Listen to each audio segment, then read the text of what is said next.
په پاکستان کې د بریدونو او جګړې په اړه د ملا هبت الله اخوندزاده امر نوموړي د پاکستان په اړه څه ویلي.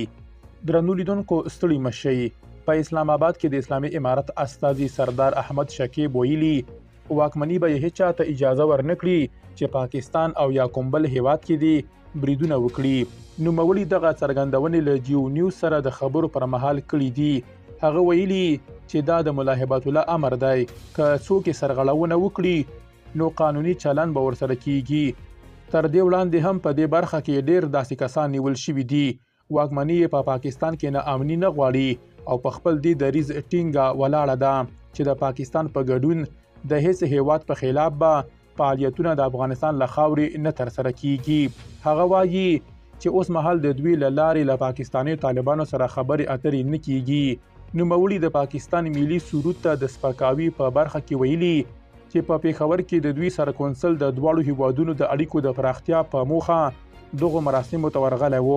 هغه وایي چې له سر کونسل سره یې په دې اړه خبرې وشوې او هغه ورته ویلي چې د سیرت النبی په ناسته کې د ګډون لپاره تللی و او هیڅ کله یې د سپکاوي هوډ نه لارو، خو هغه د موسیقۍ له امله نه دی درېدلی. نوموړي ډیره کړه چې د پاکستان له لوري ورکړل شوي استوزه یې په کابل کې د دوی واکمنۍ ته رسولې ده. هغه له اسلامي امارت سره د علي امین ګنډاپور د خبرو اترو د غوښتنې په اړه ویلي چې د سر وزیر علي امین ګنډاپور لخوا د خبرو اترو لپاره تر دې دمه له دوی سره هیڅ ډول خبرې نه دي شوې. سردار احمد شکیب ویلي په افغانستان کې د دوی ډله له پاکستان سره د نږدې اړیکو ملاتړ کوي. اقتصاد او سوداګري کولای شي دواړه هیوادونه یو بل ته نږدې کړي.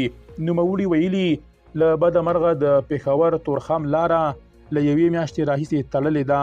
د لارې د بندیدو له امله د افغاني میوو او سبزیو سوداګرو ته ډیر زیان اوښتی دی. درنو لیدونکو له مالتیا مو مننه.